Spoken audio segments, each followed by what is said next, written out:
COVID-19 cases surge in Taiwan. Taichung Daycare abuse scandal. Dispute over Hsingta power plant operations. Car strikes pedestrians during Liverpool FC parade. Macron dismisses viral video. EU says faked discounts on Shein breach law. Record floodwaters hit eastern Australia. Lilo and Stitch beat Tom Cruise at box office Bonanza.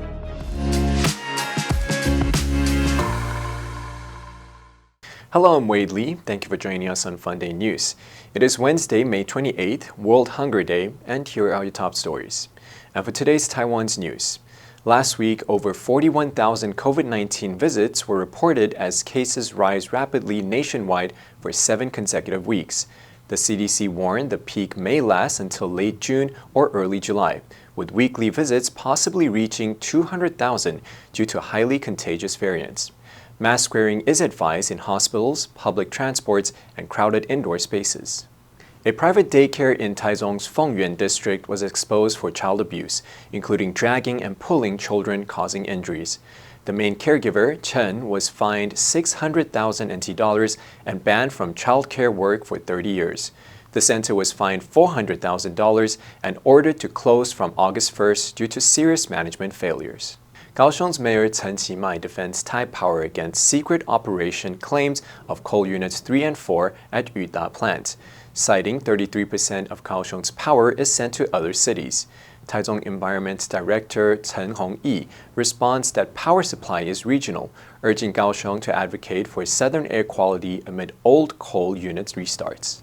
And in global news, UK police have arrested a man after a car plowed into Liverpool fans during the soccer club's Premier League trophy parade on Monday evening, injuring dozens of people, including 4 children. The man arrested is a 53-year-old white British man from the Liverpool area. Merseyside police are urging people not to speculate on the circumstances of the incident.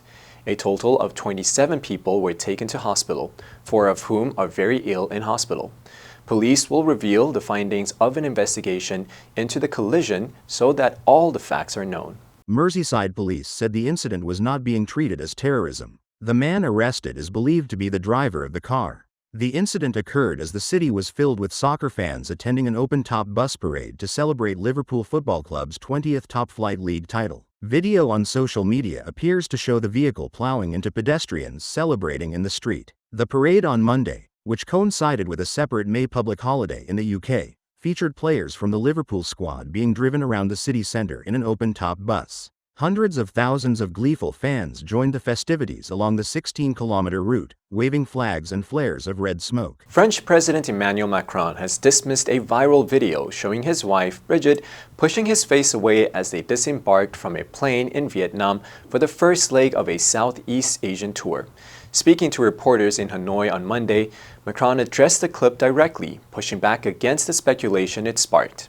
The president said, "There's a video showing me joking and teasing my wife, and somehow that's become a sort of geoplanetary catastrophe, with people even coming up with theories to explain it." Macron acknowledged the footage was genuine but criticized how it had been weaponized. He said, "The videos are all real, and yes, sometimes people tamper with them, but people are attributing all kinds of nonsense to them." The short clip shows the aircraft door opening with Macron appearing in the doorway. Seconds later, both of Brigitte Macron's hands reach out from the side and press against the president's face in what looks like a sudden shove. Macron appears momentarily surprised but quickly regains his composure and waves to the press outside. The Élysée initially denied the incident on the plane, before later downplaying its significance.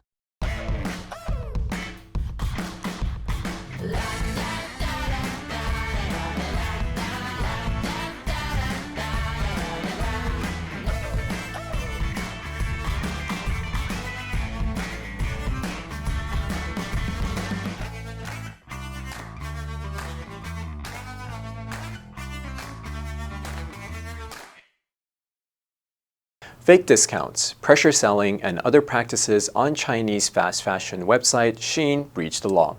The European Union have given Shein 1 month to respond to its findings or face fines based on its sales in the EU countries. EU Justice Commissioner Michael McGrath said, "It's now for Shein to step up, respect the rules, and bring its practice fully in line with EU customer standards." A Shein spokesperson said, "Our priority remains ensuring that European customers can have a safe, reliable, and enjoyable online shopping experience."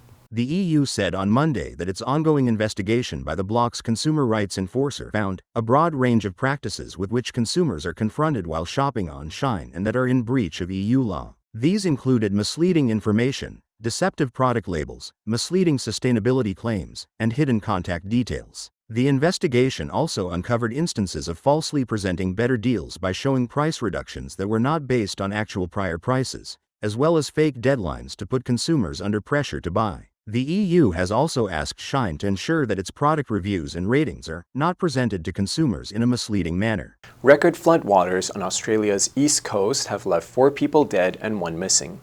Around 50,000 people have been isolated by flooding along the coast of New South Wales, north of Sydney, after days of heavy rain. The low-pressure weather system that brought the deluge had moved further south to Sydney and its surrounding areas by Friday.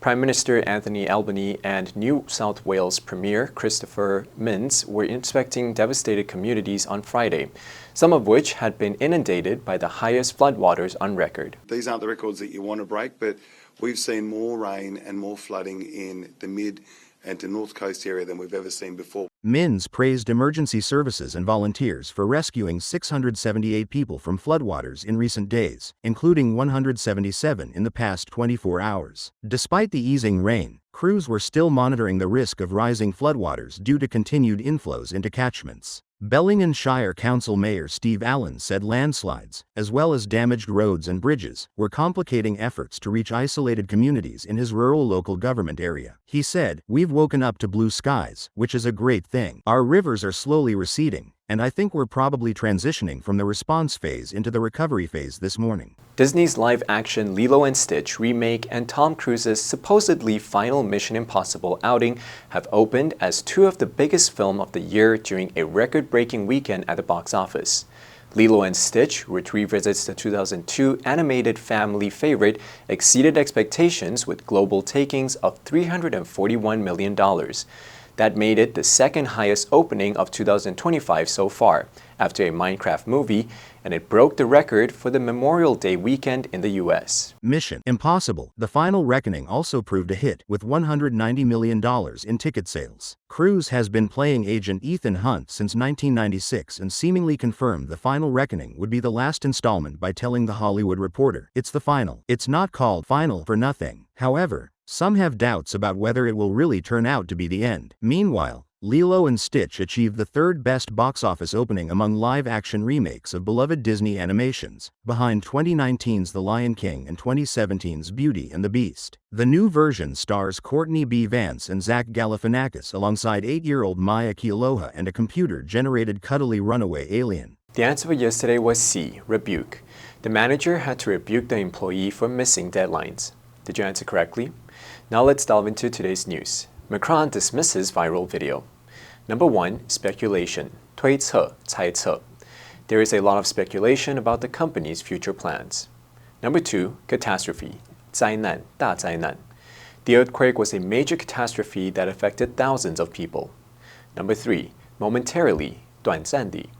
The elevator stopped momentarily before continuing to the top floor. Next, we have a multiple choice question for everyone to practice. Which answer would you choose? You can write your answer in the comment section. The correct answer will be announced tomorrow. World Hunger Day began in 2011. The Hunger Project, a global nonprofit, started this initiative to draw attention to the critical issues of chronic hunger affecting millions worldwide. The day emphasizes the need for sustainable, long-term strategies to combat hunger and its root causes.